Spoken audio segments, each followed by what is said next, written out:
Hello et bienvenue dans une nouvelle vidéo. Aujourd'hui, on va tester l'anti-cerne de chez Natasha Denona. Un tout petit mot avant de commencer, j'ai rechangé le décor derrière, vous le verrez, j'ai juste inversé et changé 2-3 petits trucs. Et puis deuxième petite note, là en ce moment j'ai une tête très bizarre parce que j'ai fait quasiment tout mon teint et mes sourcils, sauf mon anti-cerne. C'est ce qu'on va faire aujourd'hui puisque on va enfin tester l'anti-cerne de chez Natasha Denona. Il s'agit du High Glam Concealer qui est sorti il y a un petit moment déjà, qui ressemble à ceci. Moi j'ai pris la teinte N2, j'espère que ça va aller, c'est toujours un petit peu compliqué de trouver une teinte en ligne. J'ai l'impression que ça va être un rien clair et un peu gris, j'aurais peut-être dû prendre une teinte chaude. Enfin écoutez, on va tester ça ensemble. J'en ai entendu dire beaucoup de bien, mais pas que. J'ai vu beaucoup de youtubeuses beauté que je suis et en qui j'ai confiance dire qu'il était absolument incroyable, le mettre vraiment en nouveau number one, détrôner des anciens favoris, enfin vraiment apparemment pour pas mal de personnes il est absolument incroyable. Le problème quand on entend ce genre de revue, c'est que du coup en tout cas moi je m'en fais tout un film, vous voyez, je m'en fais une idée où je me dis waouh, il va être absolument incroyable et j'ai peur d'être déçue, j'ai peur de le tester et de me dire oui, ok, parce que c'est la réaction que j'ai vu certaines autres youtubeuses avoir où voilà, elles disent ouais ok, il est sympa sans plus. Or il a quand même un prix cet anti-cerne, je sais plus combien il coûte, je pense que c'est une trentaine d'euros. Moi je l'ai acheté sur Cult Beauty parce que j'ai dû passer commande pour un cadeau pour une amie et bon j'en ai profité et j'avais des points accumulés et donc j'ai pu avoir finalement une remise sur le tout. Il n'en reste pas moins que c'est pas un anti-cerne qui est bon marché et donc c'est vrai que le fait d'acheter un anti-cerne en plus sans tester la teinte en ligne qui coûte 30 balles, si le résultat c'est ouais ok, en sachant que j'ai déjà des anti-cernes dont certains que j'adore, je suis un petit peu stressée par l'idée de tester cet anti-cerne et de me dire bah oui voilà sans plus quoi. Donc on va voir ça ensemble. Pour rappel, donc j'ai fait tout mon teint, j'ai juste pas poudré évidemment, j'ai utilisé des produits crème sur les joues et comme ça on va pouvoir le tester ensemble. Il a un embout comme ceci et écoutez, la couleur, ouais, c'est clair. Alors c'est toujours plus clair par rapport à ma main parce que encore une fois, hein, mes mains sont toujours, mon corps de manière générale est toujours un petit peu plus bronzé que mon visage. Le problème c'est que quand j'essaye de matcher mon visage, bah, on voit une démarcation. Bref, donc là par rapport à ma main, l'anti-cerne va être évidemment trop clair. Mais par rapport à mon visage, ça ira. Et vous voyez, j'avais peur de prendre un truc plus foncé et d'avoir un anti-cerne trop foncé. Mais effectivement, c'est clair.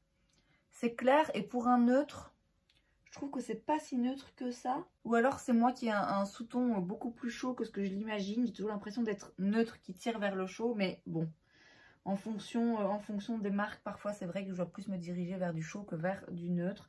Ce serait peut-être bien le cas ici. Alors il a l'air en effet couvrant. C'est un fini mat. Hein. En tout cas là il a l'air de sécher, de pas être lumineux. Parce que moi les anti-cernes lumineux c'est pas toujours ce qui me convient mieux. Je suis vraiment pas fan de la couleur. Hein. Même pour mon teint j'ai peur que ça fasse un petit peu trop gris, trop rosé, trop... Mais écoutez, on va tester ça directement sur mes cernes. Je vais pas en mettre beaucoup dans un premier temps, même si j'utilise le Beauty Blender qui va du coup boire un peu de produit, mais je veux voir un petit peu ce que ça donne en mettant petit à petit. Bon, le sous-ton finalement se fond bien. C'est peut-être un rien clair. Alors, il est efficace, hein, c'est sûr et certain. Ça... Oui, ça change tout. Bon, après, n'importe quel anti-cerne, clairement, si on fait un œil avec un œil sans, surtout quand on a le résultat qui est fait, on voit tout de suite la différence. Mais là, oui, clairement, il est efficace. Oui, il a tout de suite réveillé et relevé mon regard. Je reprends un petit peu du pinceau que j'ai utilisé pour mon blush crème, là. Juste ici, pour m'assurer que le tout se fonde bien. Mais oui, effectivement, il est efficace en termes de couvrance et de de lumière et de lift que ça apporte, ok, c'est pas mal. Alors, je sais pas s'il est censé ne pas filer dans les plis. Moi, là, c'est déjà fait. Hein. Après, en soi, c'est pas anormal hein, pour un anti-cerne, que du contraire. Mais c'est vrai qu'en le swatchant sur d'autres mamans, j'avais l'impression qu'il avait séché et que du coup, c'était peut-être le genre d'anti-cerne pour lequel il est possible de pas poudrer. Mais non, je pense pas que ce soit le cas. Après, encore une fois, hein, moi perso, je poudre toujours mes anti-cernes quoi qu'il arrive. La poudre, justement, on y vient et sans surprise, je vais utiliser ma poudre de chez Laura Mercier parce que c'est une poudre que j'aime beaucoup, c'est une poudre que je connais beaucoup et c'est une poudre qui, je trouve, ne va pas trop influer sur l'anti-cerne. Donc ça va le faire tenir, effectivement, c'est le but d'une poudre, mais ça va pas non plus trop jouer, ça donne l'opportunité, je trouve, de vraiment voir ce que l'anti-cerne vaut. Donc, juste vous voyez ça en effet filer dans les plis. Donc, je vais m'assurer de redistribuer la matière pour pas aller fixer un pli justement. Je prends une houppette et je vais en profiter tant que je suis là pour poudrer légèrement le reste de mon teint. Donc, je m'approche pour que vous voyez un petit peu plus le résultat. Et c'est vrai que je dois avouer que on est vraiment sur une bonne couvrance, tout en étant quelque chose de pas trop épais non plus. J'ai pas l'impression d'avoir trop d'effet matière, ce qui peut arriver parfois avec des anti-cernes plus couvrants et plus épais. Là, c'est pas le cas. Donc, écoutez, c'est assez prometteur.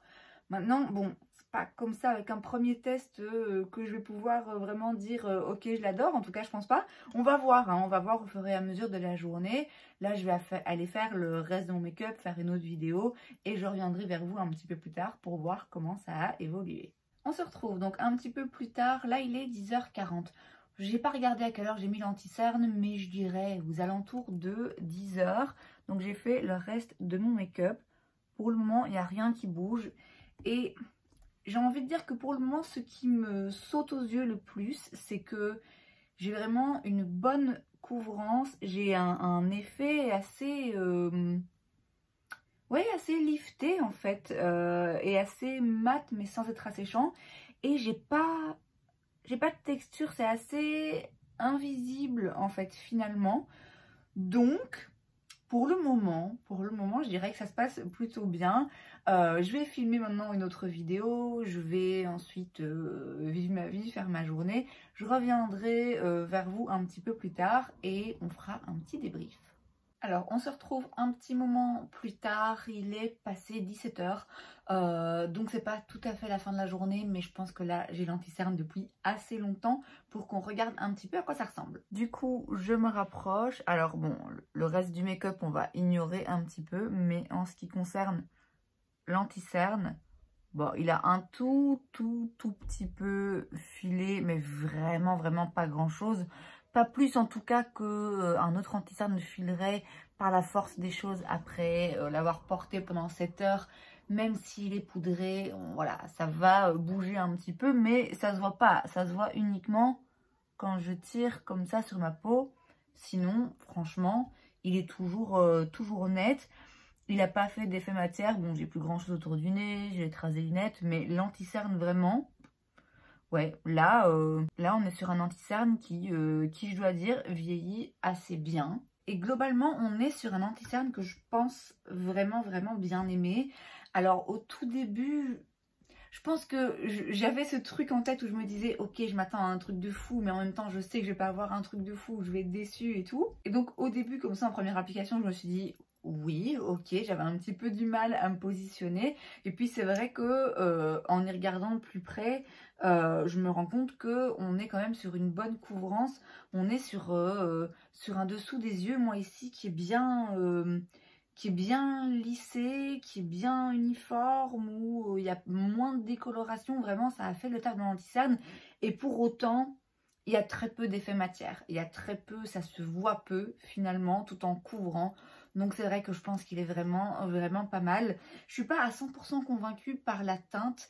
Finalement ça s'est bien fondu hein, dans mon teint, mais j'ai quand même l'impression elle est pas froide, mais elle est un rien gris. Je sais pas comment expliquer, mais ouais, je suis pas convaincue. Peut-être qu'il m'aurait fallu une teinte, un rien plus jaune ou plus pêche, peut-être un tout petit peu plus foncé. Et encore que finalement, bon voilà, c'est pas choquant dans le reste de mon teint, mais c'est vrai que ouais, peut-être une teinte un petit peu plus chaude et un tout petit peu plus foncé aurait vraiment été parfaite. Mais en soi, voilà, encore une fois, hein, ça choque pas, il va bien dans mon teint, et je pense que je l'aime bien, mais il va falloir que je continue à le tester. Donc je vais continuer à l'utiliser, à voir un petit peu ce que j'en pense, à le tester avec d'autres poudres, en combinaison avec d'autres produits pour voir vraiment ce qu'il vaut. Et bah comme d'habitude, il se retrouvera hein, de toute façon dans une vidéo top ou flop ou dans mes bofs. Et c'est donc tout pour cette vidéo, j'espère que ça vous a plu. Si c'est le cas, n'hésitez pas à laisser un like. Vous pouvez aussi vous abonner à ma chaîne parce que c'est gratuit, donc pourquoi pas. Et moi je vous vois la prochaine fois. Bye!